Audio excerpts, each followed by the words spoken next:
Hello guys, good morning. कैसे हैं आप लोग? मेरा नाम आदिल अमीन है और आप देखना शुरू कर चुके हैं वेद साइंस फाउंडेशन, यूट्यूब का एक ऐसा एक्सक्लूसिव चैनल जहां पर हम आपको क्लास 9th और क्लास 10th के लिए प्रिपेयर कराते हैं। और आज जो इस टॉपिक पे हम कवर कर रहे थे वो था एक क्लास 10th का टॉपिक, कंट्रोल एंड कोऑर्डिनेशन। ठीक है, इस सीरीज में, कंट्रोल एंड कोऑर्डिनेशन सीरीज में ये थर्ड वीडियो है। इससे पहले हमने न्यूरॉन्स को स्टडी कर लिया है, हमने साइनैप्स स्टडी कर लिया है, हमने रिफ्लेक्स एक्शन को समझ लिया है, हमने न्यूरोमस्कुलर जंक्शन के बारे में भी समझा था। आई होप कि ये चीज़ें आपको याद है। और अगर आपने वो वीडियोस नहीं देखी हैं तो उस वीडियोस को जाकर पहले देखिए और फिर इस वीडियो को देखिएगा। ठीक है। इससे पहले कि हम अपनी इस वीडियो को स्टार्ट करें, इसकी इन्फॉर्मेशन को आप तक पहुंचाएं, उससे पहले I would request all of you guys to please do like share and subscribe our channel Ved science foundation. और अगर आपने ऑलरेडी हमारे चैनल को लाइक शेयर एंड सब्सक्राइब किया हुआ है तो प्लीज इस वीडियो को ज्यादा से ज्यादा शेयर कीजिए।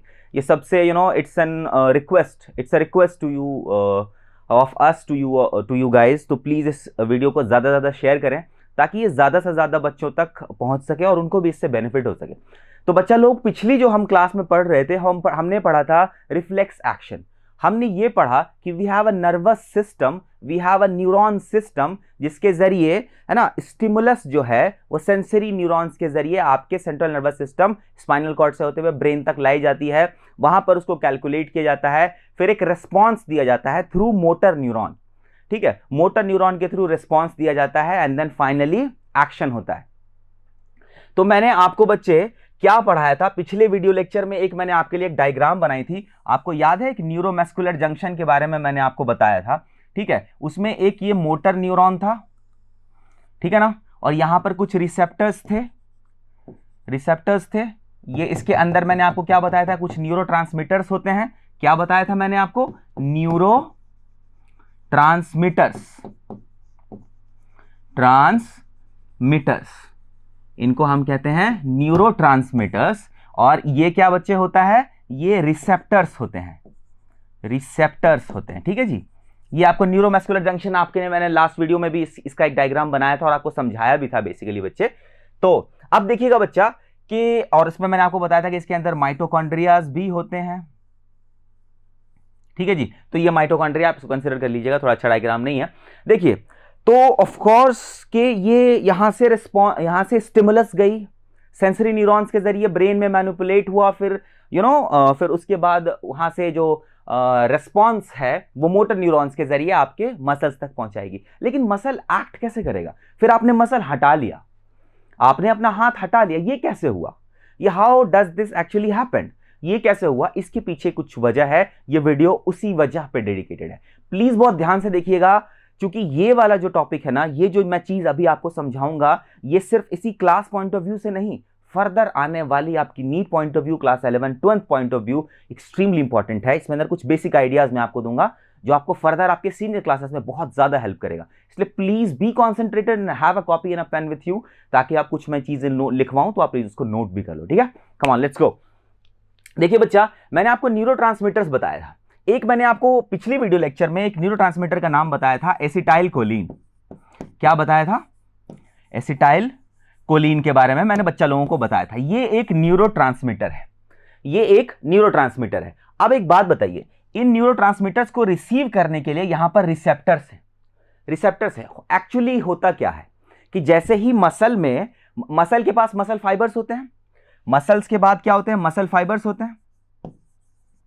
ठीक है जी, मसल फाइबर्स होते हैं, और यही मसल फाइबर्स जब कॉन्ट्रैक्ट एंड रिलैक्स होते हैं तो जाके मूवमेंट होती है। इन्हीं मसल फाइबर्स में कॉन्ट्रैक्शन होता है ना, इन्हीं मसल फाइबर में कॉन्ट्रैक्शन होता है और इन्हीं मसल फाइबर में रिलैक्सेशन भी होता है। ठीक है जी, तो यही contraction and relaxation ultimately movement cause करता है। क्या करता है? मूवमेंट कॉज करता है, and your body starts moving. तो यही कॉन्ट्रैक्शन एंड रिलैक्सेशन। अब ऑफ कोर्स आपका हाथ जला तो आपने हाथ हटाया, तो ऑफ कोर्स आप कहीं ना कहीं मसल फाइबर्स में कुछ मूवमेंट हुई, कुछ मसल्स कॉन्ट्रैक्ट हुए और कुछ मसल रिलैक्स भी हुए। ठीक है जी, तो ये एक बात ध्यान रहे कि ये कॉन्ट्रैक्शन जो है ना, यही एक्चुअली मूवमेंट कॉज किया। आपने हाथ हटाया तो मसल में कॉन्ट्रैक्शन हुआ, एंड आप अगर मसल में कॉन्ट्रैक्शन नहीं होता तो क्या हाथ उठ पाता? नहीं उठ पाता। ठीक है जी। तो हाथ जो आपका चला है, इसके पीछे आपका नर्वस सिस्टम भी इन्वॉल्व है, साथ साथ आपके मसल्स भी इन्वॉल्व हैं, जिनके अंदर एक्चुअली वो जो रेस्पॉन्स आया था उसका एक्शन हुआ यहां पर। अभी बहुत ध्यान से देखिएगा बच्चे कि ये मसल जब कॉन्ट्रैक्ट कर रहा तभी आपके अंदर मूवमेंट हुआ, ठीक है। अब आप ध्यान से सुनिएगा बच्चे, इन मसल्स के अंदर बेसिकली ऐसा क्या होता है जो ये मसल कॉन्ट्रैक्ट करते हैं, मसल कॉन्ट्रैक्ट करते हैं। अब एक बात ध्यान से रखिएगा बच्चे कि जैसे ही ये न्यूरोट्रांसमिट, जैसे आपको पता है ये मोटर न्यूरॉन है, what is this, this is motor neuron, ठीक है जी। ये मोटर न्यूरॉन जब इंपल्स को, मैंने आपको लास्ट वीडियो लेक्चर में भी बताया इंपल्स के बारे में, तो ये जब इंपल्स को ब्रेन से, सेंट्रल नर्वस सिस्टम से जब आपके मसल्स तक लाएगा, न्यूरोमस्कुलर जंक्शन पे लाएगा। कहां पे ला रहा है, ये न्यूरोमस्कुलर जंक्शन पे ला रहा है। तो वहां पर देखिए इस सार्कोमा पर, इस स्किन सेल पर, इस मसल सेल पर, सार्कोमा पर, है ना, एक रिसेप्टर्स लगे हुए होते हैं, ये देख रहे हैं रिसेप्टर्स हैं, ठीक है जी। तो ये रिसेप्टर्स क्या करते हैं ना बच्चे, ये न्यूरोट्रांसमीटर जिसका कि नाम एसिटाइल कोलिन है, उसको वो एक्सेप्ट करते हैं, ठीक है जी, उसको वो एक्सेप्ट करते हैं। एक न्यूरोट्रांसमीटर की वजह से, एक न्यूरोट्रांसमीटर की वजह से इनके अंदर कुछ चेंजेस होती हैं। अब वो कौन सी चेंजेस हैं उस पर ध्यान से सुनिएगा बच्चे। मसल फाइबर्स की बात कीजिएगा तो हमारे पास ना actin and myosin muscle fibres होते हैं, एक्टिन एंड मायोसिन, ठीक है जी, actin and myosin muscle fibres होते हैं। जब मैं आप कि जब आपको जूनियर क्लासेस में, क्लास 9th में आपने कनेक्टिव टिश्यूज के बारे में पढ़ा था, तो मस्कुलर टिश्यूज के बारे में पढ़ा था, तो आपको पता चला होगा कि we have two types of, है ना, स्केलेटल बोन्स। स्केलेटल बोन्स क्या होते हैं, वो sorry skeletal muscles, that means कि वो मसल्स जो आपके स्केलेटल से कनेक्टेड हो, ठीक है, तो वो स्केलेटल मसल्स कहलाता है। उन्हीं में एक्टिन एंड मायोसिन होता है, ठीक है बच्चा। और यही एक्टिन एंड मायोसिन जो होता है बेसिकली मसल फाइबर्स होते हैं बच्चा। और इन्हीं मसल फाइबर्स में एक्चुअली क्या होता है, जब यहां पर से इंपल्स रिसेप्टर तक पहुंचा, ठीक है, तो वो एक्टिन एंड मायोसिन के जो फाइबर्स थे उनके अंदर एक्शन पोटेंशियल जनरेट करता है। ध्यान से सुनिएगा, कंफ्यूज नहीं होना है, घबराना नहीं है। एक्शन पोटेंशियल क्या होता है देखिएगा। तो जैसे ही जो न्यूरोट्रांसमीटर से इंपल्स जो है, इंपल्स, है ना, सेंट्रल नर्वस सिस्टम से जब आपके मसल्स तक पहुंची, मसल्स तक पहुंची, कैसे पहुंची, थ्रू मोटर न्यूरॉन पहुंची। और उसके अंदर बेसिक कौन सा न्यूरोट्रांसमीटर जो हेल्प कर रहा था, है ना, जो साइनैप्स जंक्शन पे कौन सा था, आपको याद है, साइनैप्स के जंक्शन पे, कि जहां पर साइनैप्स हो रहा था, जहां पर नर्व एंडिंग और डेंड्राइट का जो जंक्शन था, वहां पर कौन सा एंजाइम था, यही न्यूरोट्रांसमीटर एसिटाइलकोलिन था, ठीक है। तो समझिए इंपल्स जो है जब मसल्स तक पहुंच गया, तो इन मसल्स में ना बेसिकली एक्शन पोटेंशियल होता है, एक्शन पोटेंशियल होता है, ठीक है जी। अब इसके अंदर देखिए बेसिकली क्या होता है एक्शन पोटेंशियल, दैट मींस इनका डीपोलराइजेशन होता है, डीपोलराइजेशन होता है। अब देखिए डीपोलराइजेशन का समझिएगा, पोलराइजेशन का मतलब है एक तरफ पॉजिटिव एक तरफ नेगेटिव, ठीक है जी। डीपोलराइजेशन का मतलब अभी ये माइनस वाला, मान लिया ये एक सेल है, ठीक है जी, ये एक एक्टिन सेल है, अंदर में इसके पॉजिटिव चार्ज था, बाहर इसके नेगेटिव चार्ज था।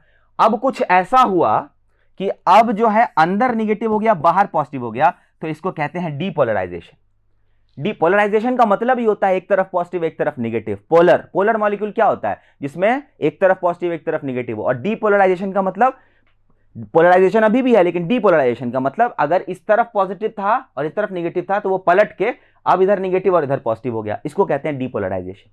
इसमें बेसिकली क्या होता है बच्चे, सोडियम आयन जो होता है ना, देखिए आपको मैं एक सिंपल एक कॉन्सेप्चुअल समझा रहा हूं, देखिएगा सुनिएगा। ये एक सेल है बच्चा, सेल के बाहर बहुत सारे सोडियम आयंस हैं और सेल के अंदर बहुत ज्यादा कैल्शियम आयंस हैं, ठीक है। तो अब क्या हो रहा है कि सोडियम आयन जो है जब इलेक्ट्रिक इंपल्स आता है ना, तो सोडियम आयन बहुत तेजी से अंदर अंदर जाने लगता है और कैल्शियम आयन बाहर आने लगता है। तो पहले जो बाहर पॉजिटिव था अंदर निगेटिव था, अब जब ये सोडियम आयन बहुत सारा, जब पॉजिटिव बहुत सारा अंदर आने लगा, तो अंदर पॉजिटिव बढ़ गया और अंदर वाले निगेटिव को बाहर कर दिया गया। तो पहले जो बाहर पॉजिटिव था अब बाहर निगेटिव हो गया, और सेल के अंदर जो पहले निगेटिव था अब पॉजिटिव हो गया। तो इसी को हम कहते हैं डीपोलराइजेशन, और यही डीपोलराइजेशन एक्चुअली कॉज करता है आपके मसल के अंदर मूवमेंट, एक्टिन एंड मायोसिन। और जैसे डीपोलराइज हुआ, मसल कॉन्ट्रैक्ट किया, मसल कॉन्ट्रैक्ट किया तो आपका हाथ मूव किया, कॉन्ट्रैक्ट कर पाया तभी तो आपका हाथ मूव किया ना। तो इसी तरह एक्चुअली आपका जो सेंट्रल नर्वस सिस्टम आपके बॉडी को कंट्रोल करता है और मूवमेंट कराता है आपके बॉडी के अंदर। समझ आया? एक बार और ब्रीफली मैं आपको इसके बारे में समझा दूं, बता दूं। देखिए बच्चा, जो इसका ब्रीफ आइडिया मैं आपको बताऊं बच्चे, देखिए आपको पता है कि सबसे पहले आप यहां से स्टिमुली लोगे, गर्म चीज को आपने टच किया, सेंसरी न्यूरॉन्स इसको लेकर के ब्रेन तक गई, ब्रेन में मैनिपुलेट हुआ, वहां से मोटर न्यूरॉन के जरिए वो आपके मसल्स तक आया। मसल्स में कहां पर आया? न्यूरोमस्कुलर जंक्शन पर आया। अब आपको पता है उस न्यूरोमस्कुलर जंक्शन पर ये जो रिस्पॉन्स था ये एक एक्शन पोटेंशियल कॉज करता है। एक्शन पोटेंशियल का मतलब क्या है? एक्शन पोटेंशियल की वजह से डिपोलराइजेशन होता है। दैट मीन्स क्या हो रहा है कि अंदर जो नेगेटिव चार्ज ज्यादा थी, अंदर जो नेगेटिव चार्ज ज्यादा थी और सेल के बाहर जो पॉजिटिव चार्ज ज्यादा था, उस रिस्पॉन्स की वजह से सारे बाहर के पॉजिटिव अंदर चले आए और सारे अंदर के नेगेटिव बाहर, सारे नहीं कुछ कुछ, ठीक है, वो बाहर चले गए। इसकी वजह से क्या हुआ कि पहले जो सेल निगेटिवली चार्ज था अब वो पॉजिटिवली चार्ज हो गया, और इसकी वजह से इसके अंदर डीपोलराइजेशन होगी। अभी पॉजिटिव था अभी निगेटिव हो गया, डीपोलराइजेशन हुआ और उसकी वजह से कॉन्ट्रैक्शन हुआ और उसी कॉन्ट्रैक्शन की वजह से आपका मसल मूव किया। समझ आया आपको? तो इस तरह से करके हमने कंप्लीट अपने कंट्रोल एंड कोऑर्डिनेशन को समझ लिया है class 10th point of view से। समझ आ गया है बच्चा लोगों को कैसे बॉडी के अंदर एक्चुअल मूवमेंट होता है, कैसे आपकी बॉडी के अंदर कोई मूवमेंट हो जाती है, क्यों हो जाती है, कैसे हो जाती है? वो यही वजह है, change in action potential, depolarization हो जाता है उनके अंदर, पॉजिटिव से वो निगेटिव हो जाता है, निगेटिव से पॉजिटिव हो जाता है और इसकी वजह से, इस डीपोलराइजेशन की वजह से उसके अंदर बहुत स्ट्रॉन्ग कॉन्ट्रैक्शन आता है और उसी कॉन्ट्रैक्शन की वजह से आपके मसल मूव करते हैं और अपना हाथ हटा लेते हो। तो this is how actually your brain controls your movements. समझ आया? तो बेसिकली मसल के अंदर मूवमेंट कैसे होता है, समझ आया आपको? समझ आया? And this is kind of involuntary movement, ठीक है, this is kind of involuntary movement, क्योंकि इसको ब्रेन कंट्रोल कर रहा है। ऑटोमेटिकली अपना हाथ आप हटा ले रहे हो, आप अपने से हाथ रख के हाथ हटा लो, that is different thing, that is voluntary. कोई भी मसल फ्लेक्स कर लो, दैट इज वॉलंटरी। लेकिन ये वाला जो कोऑर्डिनेशन था ये इनवॉलंटरी है, क्योंकि इसको ब्रेन कंट्रोल कर रहा है। ठीक है जी, इसको ब्रेन कंट्रोल कर रहा है, आप अपने हिसाब से उसको नहीं कर सकते हो। ठीक है जी, तो क्योंकि ये ब्रेन इसको जैसे कमांड इंपल्स भेजेगा उसी हिसाब से वहां पर एक्शन पोटेंशियल होगा, डिपोलराइजेशन होगा और आपका हाथ आप हटा लोगे। तो this is how our body works. After के स्टिमुलस आपके न्यूरोमस्कुलर जंक्शन तक पहुंच गया, रिस्पॉन्स आपके न्यूरोमस्कुलर जंक्शन तक पहुंच गया, उसके बाद क्या हुआ उसी की बात हमने यहां पर करी है कि मसल के अंदर एक्शन पोटेंशियल में बदलाव होगा। कुछ सेल्स जो एक्टिन और मायोसिन सेल्स जो हैं वो पॉजिटिव थे तो वो अब निगेटिव हो जाएंगे, इसीलिए उनके अंदर कॉन्ट्रैक्शन होगा और कॉन्ट्रैक्शन होगा तो आपके हाथ के अंदर, आपके बॉडी के अंदर, आपके मसल के अंदर मूवमेंट होगी और इस तरह से आप अपना हाथ हटा लोगे। And this is how our body actually works with in coordination with the central nervous system. समझ आया?